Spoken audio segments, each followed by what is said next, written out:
Assalamualaikum warahmatullahi wabarakatuh. Selamat malam, Prof. Henry. Perkenalkan, nama saya Resta Agustiani dari Prodi Pendidikan IPS dengan nomor registrasi 14076211015. Saya akan memaparkan hasil UAS tahap 2 yang telah saya buat. Topik yang saya ambil adalah pembelajaran IPS dalam mendukung kegiatan pembelajaran di era globalisasi dan revolusi industri 4.0. Yang pertama, itu ada rancangan dari 10 jurnal yang telah saya ambil. Yang pertama itu ada Jurnal Pendidikan Kewarganegaraan nomor 1 bulan Maret tahun 2019 dengan judul Transformasi Pendidikan Ilmu Pengetahuan Sosial dalam Menghadapi Era Revolusi Industri 4.0 dari Research Aulia Nursifa. Di sini tidak ada sampel karena menggunakan metode kajian literatur. Fokus pada jurnal ini adalah pendidikan IPS dalam menghadapi era revolusi industri 4.0. Dengan hasil penelitian jurnal, Indonesia memiliki potensi untuk menghadapi revolusi industri 4.0 dan bukanlah menjadi ancaman karena revolusi industri 4.0 ini menjadi momentum untuk membawa kemajuan dalam pendidikan seperti penggunaan e-learning, menggunakan handphone, dan penggunaan internet. Pada abad 21, baik guru maupun siswa harus dapat menguasai teknologi agar tidak tertinggal dan pendidikan menjadi harapan untuk dapat mengimbangi kemajuan zaman. Selanjutnya ada kelemahan dan kelebihan. Yang pertama itu ada kelemahan, transformasi pendidikan akan mengarah sesuai dengan tuntutan masa. Yang pertama ada kelebihan, transformasi pendidikan akan mengarah sesuai dengan tuntutan masa kini dan dapat melatih siswa untuk bisa menggunakan teknologi dalam menciptakan inovasi baru. Selanjutnya itu ada kelemahan, dan pembelajaran di era revolusi industri 4.0 sudah tidak ada lagi guru yang marah di kelas, tapi guru juga harus bertindak tegas. Kelemahan lainnya, tidak semua siswa memungkinkan untuk memiliki alat belajar yang sesuai dengan tuntutan masa kini karena kondisi perekonomian. Yang kedua, itu ada dari jurnal Basic Edu, dengan judul Persepsi Guru IPS di Kota Singkawang terhadap Literasi Digital dalam Mendukung Kegiatan Pembelajaran di Era Revolusi Industri 4.0. Research dari Agus Sugiarto, Jagat Aditya Dewantara. Dengan sampel guru MGMP IPS di Kota Singkawang sebanyak 28 orang. Fokus pada jurnal ini tentang kesiapan tenaga pendidik dalam penggunaan literasi digital untuk mendukung proses kegiatan belajar mengajar di era revolusi industri 4.0 dengan metode teknik survei kuesioner. Hasil dari jurnal ini adalah guru di Kota Singkawang sudah dapat mengoperasikan perangkat digital dan memerlukan literasi digital dalam kegiatan KBM. Tenaga pendidik dalam MGMP IPS siap dalam menghadapi tuntutan zaman modern yang canggih, bahkan hampir semua sudah menggunakan perangkat teknologi serta dapat mengoperasikannya. Selanjutnya ada kelebihan. Kegiatan belajar di era revolusi industri 4.0 akan menghadirkan pembelajaran yang aktif, efektif, tidak membosankan, dan membuat peserta didik juga berlatih dalam penggunaan teknologi. Selanjutnya ada kekurangan. Belum digunakan secara intensif literasi digital dalam e-learning dan evaluasi pembelajaran karena terbatas pada kemampuan guru dan perangkat yang dimiliki. Yang ketiga, ada dari Jurnal Social Humanities and Educational Studies Conference Series dengan judul Pembelajaran Sejarah Berbasis Media Online dalam meningkatkan kemampuan literasi digital siswa di era revolusi industri 4.0 dengan research Tunggul Wijaya dan Suryo Ediono. Sampelnya ada siswa IPS kelas 11 dan kelas 12. Subfokus pada jurnal ini tentang pemanfaatan media online sebagai sarana dan prasarana pembelajaran selama pandemi COVID-19. Metode yang digunakan adalah kualitatif deskriptif dengan result kesiapan dalam menghadapi era revolusi industri 4.0 adalah hal vital seperti pada masa pandemi COVID-19. Penggunaan internet dan media perantara lainnya sangat diperlukan untuk keberlangsungan proses KBM di sekolah. Kelebihannya, pembelajaran dengan penggunaan media online sangat fleksibel dan bisa dilakukan di mana saja. Kekurangannya, peserta didik akan terlalu menggampangkan pembelajaran online, terlebih karena kecenderungan penggunaan media online hanya untuk hiburan saja. Yang keempat, itu ada dari Jurnal Ilmiah Mandala Education tahun 2021 dengan judul Pembelajaran IPS berbasis ICT di Indonesia, Tren Pendidikan pada Era Revolusi Industri 4.0 dengan research dari Yuli Setioningrum. Sampelnya Hasil ujian nasional siswa dalam 3 tahun terakhir di 5 sekolah menengah yang berada di kota Palopo. Dengan fokus pada penggunaan ICT yang digandrungi di tengah kemajuan teknologi dengan tujuan untuk menghadirkan pembelajaran menarik, efektif, dan efisien. Metode yang digunakan dalam jurnal ini adalah kajian literatur, dan hasilnya adalah ICT hadir dalam memberikan upaya perubahan serta pemanfaatan teknologi dalam KBM serta mendorong peserta didik untuk aktif dalam pembelajaran IPS dan cenderung dianggap membosankan. Kelebihannya, pemanfaatan ICT dengan berbagai aplikasi pendukung pembelajaran akan memberikan kemudahan dalam pengerjaan tugas dan pengumpulan tugas. Siswa dapat mengakses banyak sumber belajar melalui internet sehingga tidak ada lagi peran dominan guru dalam KBM. Kekurangannya, pemanfaatan ICT dalam pembelajaran bisa memberikan peluang bagi peserta didik untuk mencari jawaban di Google bukan berdasarkan ilmu yang mereka peroleh dari sumber belajar dan pemahaman mereka terhadap materi pembelajaran. Sehingga kuis atau ujian tidak dapat mengukur tingkat pemahaman siswa. Itu tidak menjadi berarti lagi. Yang kelima, ada dari jurnal Ilmiah Mandala Education dengan judul Peran Media Sosial dalam Pembelajaran IPS di Era Globalisasi di MI Muhammadiyah Cabang Purbalingga. Research dari Pujianti dan Tutuk Ningsih dengan sampel siswa kelas 5 MI Muhammadiyah Cabang Purbalingga. Fokus pada jurnal ini adalah mengenai perkembangan ilmu sosial di era modern, membuat sebuah masyarakat memanfaatkan teknologi yang berkembang untuk mempermudah pekerjaan termasuk dengan memanfaatkan media sosial sebagai alat pembelajaran. Metode yang digunakan adalah observasi dengan hasil penelitian. Sekolah MI Muhammadiyah Cabang Purbalingga sudah memanfaatkan media sosial dengan menggunakan WhatsApp, YouTube, dan Google Classroom. Tuntutan untuk pembelajaran jarak jauh membuat guru di MI Muhammadiyah Purbalingga ini memanfaatkan teknologi media sosial untuk mempermudah peserta didik belajar di luar sekolah. Kelebihannya, pemanfaatan media sosial dalam pembelajaran bisa menjadi alternatif untuk menggantikan sekolah yang biasanya dilakukan secara offline menjadi online saat pandemi berlangsung. Kekurangannya, tentunya dalam penerapan penggunaan media sosial untuk belajar online terdapat keterbatasan siswa dalam memiliki handphone dan juga guru tidak bisa memantau siswa ketika belajar karena tatap muka online. Lalu penilaian karakter siswa akan sulit dilakukan oleh guru. Yang keenam ada dari jurnal Civic dan Social Studies dengan judul Pembelajaran IPS berorientasi revolusi industri 4.0 melalui Infusing Blended Learning di sekolah menengah pertama dengan research dari Sujarwo dan Tubagus Aldi Rahman. Sampel yang digunakan di sini adalah satu rombongan belajar pada kelas 6 SMP Negeri kelas 6 SMP Negeri 92 Jakarta. Fokus pada jurnal ini membahas mengenai model Infusing Blended Learning dilakukan dengan penggunaan model pembelajaran kooperatif dan kontekstual dengan pendekatan saintifik dan mengintegrasikan atau memasukkan teknologi informasi digital ke dalam pembelajaran dengan menggunakan Google Classroom dan Kahoot.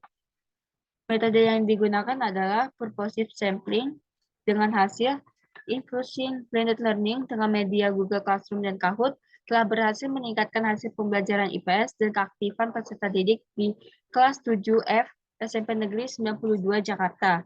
Siklus pertama persentase kurang aktif sebesar 67% lebih tinggi dibandingkan cukup aktif sebesar 22% dan 11% untuk aktif. Pada siklus 2, keaktifan peserta didik dalam aspek kemampuan menjawab mengalami peningkatan lebih, yaitu persentase kurang aktif sebanyak 25% dan persentase cukup aktif sebesar 58%. Kelebihannya, penggunaan media Kahoot sebagai Infusing Blended Learning harus menciptakan permainan yang kreatif dan inovatif agar pembelajaran tidak monoton. Kekurangannya, sulit mengontrol penggunaan Google Classroom sebagai Infusing Blended Learning karena tidak dapat diamati secara langsung. Ketujuh, ada jurnal edukasi dengan judul Pendidikan IPS di Era Globalisasi, sebuah pendekatan kurikulum pembelajaran dengan research Edi Susrianto Indra Putra. Di sini tidak ada sampel karena menggunakan metode studi pustaka dengan fokus pada kurikulum pendidikan IPS di era globalisasi dengan hasil penelitian. Kurikulum IPS harus dirancang sesuai dengan perkembangan zaman era globalisasi. Selain itu, materi pendidikan IPS harus berkualitas sehingga dapat membuat siswa memiliki daya saing global dan siap menghadapi berbagai permasalahan global mendatang. Kelebihannya, siswa akan melihat, memahami, menganalisa, merefleksi, dan memprediksi berbagai fenomena yang terjadi secara global. Kekurangannya, masih kurangnya kemahiran guru dalam mengajar sehingga diperlukan pelatihan lokakarya dan sebagainya. Kedelapan ada dari jurnal ilmiah pendidikan dasar dengan judul Pengembangan Perangkat Pembelajaran IPS dengan Metode Saintifik untuk meningkatkan kemampuan berpikir kritis siswa materi globalisasi di sekolah dasar. Riset dari Muhammad Ilham dan Waode Eti Hardianti. Sampel yang dipakai adalah guru kelas 6 SDN 13 Boasia dengan fokus itu berada pada perangkat pembelajaran saintifik di sekolah dasar dengan mengamati, menanya, mengumpulkan data, mengasosiasi, dan mengkomunikasikan. Metode yang digunakan adalah wawancara dan observasi. Resultnya, guru menyadari perlunya perangkat pembelajaran pemecah masalah dan pembelajaran IPS di sekolah. Perangkat pembelajaran lainnya seperti bahan ajar, lembar kerja siswa, video pembelajaran, dan perangkat penilaian kemampuan berpikir kritis. Kesembilan, itu ada dari jurnal Harmoni tahun 2019 dengan judul Implementasi Literasi Digital dalam Proses Pembelajaran IPS di SMP Al-Azhar 29 Semarang. Itu ada research dari Asep Kinanjar, Noviani Ahmad Putri, Aisyah Nur Saidatunisa, Freddy Hermanto, dan Aulia Bunga. Dengan sampel itu ada SMP Al-Azhar 29. Fokusnya berada pada implementasi literasi digital dan pembelajaran IPS dengan metode yang digunakan adalah metode penelitian kualitatif. Hasil dari penelitiannya adalah penerapan literasi digital di SMP Al-Azhar 29 Semarang hampir sama dengan literasi baca tulis maupun literasi lainnya, dengan tujuan supaya peserta didik terbiasa dan berbudaya membaca. Yang terakhir, ke-10 ada dari jurnal The Innovation of Social Studies Journal dengan judul Social Studies Based Learning Technology Information and Communication in SMP 1946 Banjarmasin dengan riset dari Raihana Sari dan Muhammadah Hasanah. Sampel yang digunakan adalah peserta didik SMP SMIP tahun 1946 dengan subfokus pemanfaatan ICT dalam pembelajaran IPS untuk menambah semangat peserta didik. Metode yang digunakan adalah kajian literatur dengan hasil penggunaan ICT dalam membuat peserta didik bisa merasakan materi pembelajaran lebih nyata. Peserta didik akan memiliki rasa semangat dalam mengikuti pembelajaran IPS di sekolah. Media yang digunakan berupa voice recorder dan LCD atau proyektor. Dari hasil analisis artikel jurnal di atas, akan menghasilkan celah atau gap permasalahan yang dituliskan pada tabel berikut. Identifikasi permasalahan yang pertama, penggunaan ICT sebagai akses peserta didik memperoleh sumber belajar dapat membuat keliru siswa dalam memperoleh informasi pembelajaran. Yang kedua, pemanfaatan media sosial dan pembelajaran IPS akan sulit dalam mendukung pembentukan karakter siswa. Yang ketiga, media online diperlukan untuk melatih literasi digital. Keempat, diperlukannya materi tambahan yang harus dimasukkan ke dalam kurikulum pendidikan IPS mengenai ilmu dan teknologi. Yang kelima, kebudayaan lokal diperlukan untuk menjadi pedoman tambahan peserta didik dalam pembelajaran IPS. Selanjutnya ada peta kebaruan atau novelty dalam masalah yang dirumuskan menggunakan aplikasi Fast Viewer. Yang pertama itu berdasarkan bibliografi. Di sini dapat dilihat penelitian dari Nur Syifa dan Aulia yang berjudul Transformasi Pendidikan IPS dalam Menghadapi Era Revolusi Industri 4.0 dan penelitian yang dilakukan oleh Susrianto, Indra Putra, dan Edi dengan judul Pendidikan IPS di Era Globalisasi masih sedikit dilakukan oleh peneliti. Berdasarkan titel atau keyword ini dapat dilihat learning teknologi dan Quizlet ini masih sedikit untuk diamati. Maka diperoleh rumusan masalah bagaimana learning teknologi dan pembelajaran IPS di era globalisasi dan revolusi industri 4.0 dengan bantuan media digital. Solusinya adalah penerapan blended learning dalam pembelajaran IPS di era globalisasi dan revolusi industri 4.0 dengan bantuan media digital. Perlu diketahui lebih dahulu, learning teknologi merupakan sebuah aplikasi atau media yang digunakan dalam pembelajaran berbasis internet, komputer, multimedia, dan komunikasi. Blended learning dalam pembelajaran IPS digunakan sebagai pemanfaatan teknologi yang berkembang di tengah gencaran globalisasi dan revolusi industri 4.0. Blended learning dalam pembelajaran IPS dengan memvariasikan model pembelajaran yang kooperatif dan kontekstual dengan menggunakan bantuan media digital seperti Google Classroom, Zoom, Kahoot, dan Quizzes. Penggunaan blended learning dengan bantuan media digital dan pelajaran IPS di sekolah akan menumbuhkan semangat peserta didik dalam mendapatkan skor terbaik karena penggunaan media digital Kahoot atau Quizzes akan menampilkan skor yang diperoleh saat menjawab pertanyaan. Sejauh ini, pembelajaran IPS terkesan monoton dan hanya berfokus pada hafalan saja. Tetapi dengan menggunakan metode blended learning ini akan mendorong pembelajaran IPS menjadi lebih menantang dan menuntut keaktifan peserta didik.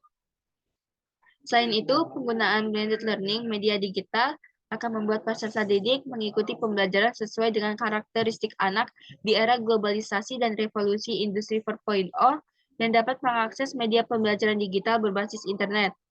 Penerapan blended learning dalam pembelajaran IPS, di samping untuk meningkatkan hasil belajar, bermanfaat juga untuk meningkatkan hubungan komunikasi.